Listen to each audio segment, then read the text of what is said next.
Growing mushrooms can be super cheap and easy. And to prove that to you, I'm gonna do it only using stuff from the grocery store. And if home growing is something you wanna do, I think you'll find this video very helpful. Let's get to it. The first thing you're gonna need to grow any mushroom is supplies. So I went to my local Walmart in hopes that I could find the material I need to grow mushrooms. There's 3 things we need, and first on the list is substrate. They don't have any straw here, so I'm trying to find something else to use. After a little bit of thinking, I thought aspen wood shavings would be a great pick. Found them in the pet section, and I've seen other people use them as well. Next on the list, we have the most important item, and that is the mycelium. You can't grow mushrooms without the mycelium. It's that mold-like structure that expands through the substrate and will eventually produce mushrooms. You might be wondering, why are you buying a Grow Kit Hunter? You can simply just grow them off this. The point I'm trying to emphasize is that I can take a very small chunk of this block and expand it to 10 times what you would normally get off this block. How cool is that? The last item I got was a plastic garbage bag. Now looking back on this project, you really could have just used a Walmart grocery bag if you really wanted to go super cheap, but I guess I just got a couple extra plastic bags. Now it's time to head back to HQ, ironically behind the Walmart truck, and assemble the materials I got. So I'm pretty sure this is everything that we're gonna need. Next step is to hydrate our medium that we're gonna grow on, and that's just aspen shavings for pets. Apparently this is only for rabbits, ferrets, snakes, birds, and rats, but I guess now you can add mushrooms. Just a thought. I got some boiled water. This is going to help us, one, hydrate our aspen wood shavings, and also it's gonna help kill any sort of mold or bacteria on the shavings themselves. So I'm gonna just fill up this tub here and kind of fill it up with the boiling water next. Now, obviously I didn't get the kettle from Walmart, but I figured anybody who really wants to replicate this as a little home project can just boil water with some other method. This stuff's like stuck in there, jeez. Now I'm assuming this stuff's gonna float, so hopefully it doesn't end up coming outside of the container. We'll let that sit. I'm back. The aspen wood shavings seem to be done soaking, and it's not too hot to handle. So I'm gonna go ahead and bring this outside, and we're gonna try and drain all the water.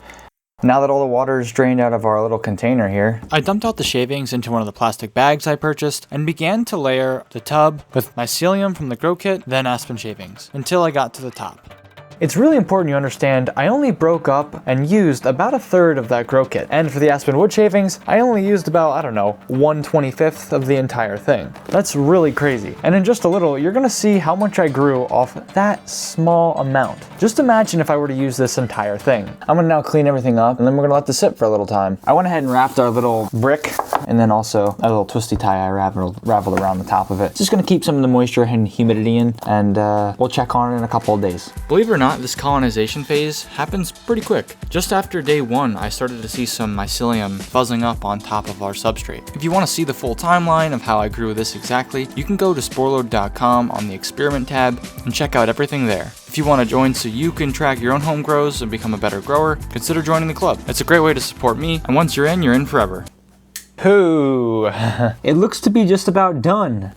Probably just a couple more days from what I can tell, and we'll have some mushrooms starting to pin. The only reason I know is because I've grown a lot of mushrooms, and this is looking really wispy white. Around that time is when mushrooms start to grow. So we're gonna get this into some spot, somewhere nice, not too much sunlight, kind of indirect, and just basically let it sit. I decided to throw the mushroom block on my dresser. It's a perfect place where I can keep a close eye on it and consistently water it throughout the day. If the mycelium in the block is not hydrated, you're not going to get any mushrooms. Mushrooms are 90% water, so it's really important you do so. I even noticed with my current efforts, the block was still getting dry, and I wasn't going to get any mushrooms if that was going to continue to happen. So I doused a paper towel with some water and laid it over top of the block. Don't be worried, the mushrooms will definitely find their way out, but this is just going to create a barrier. One, a barrier that I can water and will absorb the water, so it'll keep it concentrated in the block, and 2, the water will seep through on its own. I ended up poking a couple holes in it anyways. I guess I'm terrible at watering things. Wow, that was way too much. So I ended up making my own little watering can, drilled a hole in the top of my Pure Life tea bottle, and then used it throughout the rest of the video to water my mushroom. Look at this. It's just been a couple more days, and I'm finally seeing there, a mushroom. Look how beautiful. Very small, but it's a mushroom. One of the coolest things about mushrooms is just how fast they grow. In literally just a couple days, we'll have a mushroom ready to harvest and eat. Well, looks like just about one more day until we're ready to harvest these. I'm gonna try to get them as big as possible, and that just takes time. This will be the last night we need to use our Lipton tea watering can, and then we'll cook these guys up. Looks about right to me. It's not actually that hard to grow mushrooms, and that's really what I was proving in this video. Even with the limited access to things that I had, I was still able to grow some mushrooms. As long as you can start with some sort of mycelium, you can really expand it to as much mushroom as you want. And if you want to increase your yields, you're going to have to do that by adding more nutritious substrate, or just more substrate in general. As my mushroom matured, it dropped spores all over my dresser. My dresser's black, so you can easily see it. And funny enough, if I did water my dresser, probably would colonize, and then I would have mushrooms growing off my dresser. How cool would that be? Probably not good for my clothes though. Again, if you're interested in home growing and you want to keep a good track of all your home grows and compare with others to be a better grower, go check out Sporload.com. I want to thank all of you who are using Sporload and checking it out. It's super cool to see, and it supports me. Have a great day and happy growing.